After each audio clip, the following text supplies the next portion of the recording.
Hello দর্শক, আসসালামু আলাইকুম। সবাইকে স্বাগতম জানাচ্ছি আমার আজকের পর্বে। আজ আবারও হাজির হয়ে গেলাম ভীষণ মজার একটি নাস্তার রেসিপি নিয়ে। আজকে আমি আপনাদের একটি ডিম, সুজি আর ময়দা দিয়ে ভীষণ মজার একটি নাস্তা তৈরি করে দেখাবো। এটা তৈরি করা একেবারেই সহজ, উপকরণও খুব কম লাগে আর খেতে কিন্তু অনেক বেশি মজার হয়। এই নাস্তাটি 1 মাস রেখে খাওয়া যাবে। আশা করছি আমার আজকের এই রেসিপিটি আপনাদের সবার কাছে ভীষণ ভালো লাগবে। তো চলুন রেসিপিটি দেখে নিচ্ছি। এই রেসিপিটি তৈরি করার জন্য প্রথমে একটি মিক্সিং বলে একটি ডিম নিয়ে নিচ্ছি। হাফ কাপ পরিমাণ চিনি দিয়ে দিচ্ছি। 1 চিমটি পরিমাণ এলাচের গুঁড়া দিয়ে দিচ্ছি। স্বাদ মতো লবণ দিয়ে দিচ্ছি। এখন হ্যান্ড বিটার দিয়ে খুব ভালো করে বিট করে নেব, যাতে করে এর মধ্যে কোনো প্রকারের লাম্পস না থাকে। আর চিনি খুব ভালো করে মিশিয়ে নেব। যখন চিনি ভালো করে গলে ডিমের সাথে মিশে যাবে, তখন এর মধ্যে 1/3 কাপ পরিমাণ সুজি দিয়ে দিচ্ছি। সুজি ডিমের সাথে খুব ভালো করে মিশিয়ে নেব। এবার এর মধ্যে অল্প অল্প করে ময়দা অ্যাড করে পরোটার ডোয়ের মতো তৈরি করে নিতে হবে।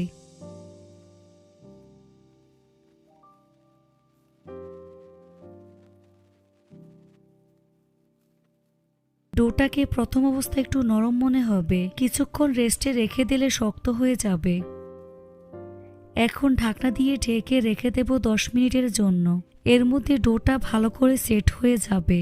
10 মিনিট পর ঢাকনা সরিয়ে ডোটাকে একটু মথে নেব।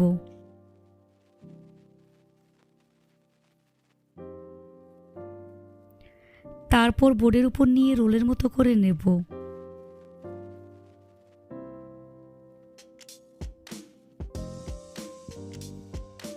এটাকে সমান 3 ভাগে ভাগ করে নেব।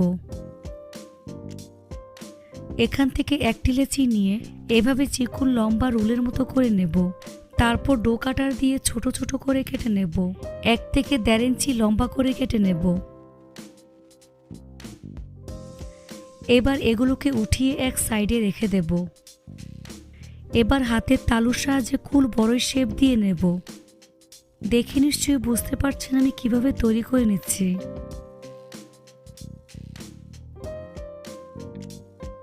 একইভাবে আরেকটি তৈরি করে আপনাদের দেখিয়ে দিচ্ছি।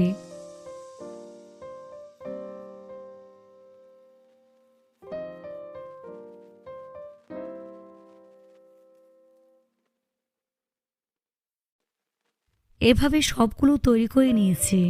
এখন নাস্তাগুলোকে ভেজে নেব। সেজন্য চুলে একটি কড়াই বসিয়ে পরিমাণ মতো সয়াবিন তেল দিয়ে মিডিয়াম আঁচে গরম করে নিয়েছি।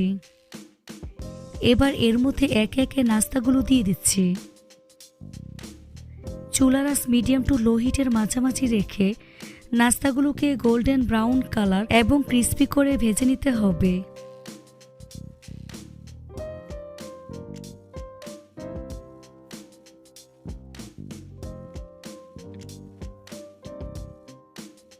কিছুক্ষণ পর নাস্তাগুলোকে উল্টে দিচ্ছি।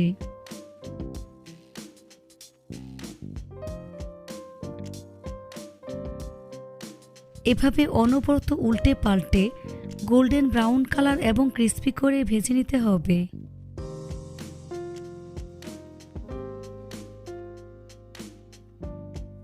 কিছুক্ষণ পরপর উল্টে পাল্টে দিতে হবে, যাতে করে সব দিক সমান করে ভাজা হয়ে যায়। তো আমার নাস্তাগুলো ভাজা হয়ে গিয়েছে। এখন ছাঁকনি দিয়ে তেল ছেঁকে নাস্তার প্লেটে নিয়ে নিচ্ছি।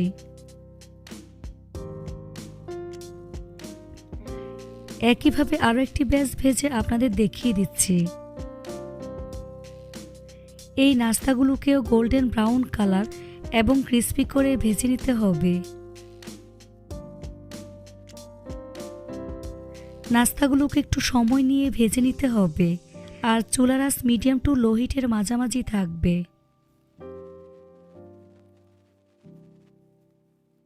নাস্তাগুলো ভাজা হয়ে গিয়েছে। এখন ছাঁকনি দিয়ে তেল ছেঁকে নাস্তার প্লেটে নিয়ে নিচ্ছি। এভাবে সবগুলো নাস্তা আমি ভেজে নিয়েছি। তারপর পরিবেশন করে আপনাদের দেখিয়ে দিচ্ছি। দেখুন নাস্তাগুলো দেখতে মাশাআল্লাহ কতটা সুন্দর ও কতটা লোভনীয় হয়েছে। খেতে কিন্তু অনেক বেশি মজার হয়েছে। এই নাস্তাটি একটি এয়ারটাইট বক্সে রেখে 1 মাস পর্যন্ত রেখে খেতে পারবেন। আশা করছি রেসিপিটি আপনাদের সবার কাছেই ভীষণ ভালো লেগেছে। রেসিপিটি ভালো লাগলে অবশ্যই একটি লাইক দিবেন। চ্যানেলটি সাবস্ক্রাইব করার অনুরোধ রইল।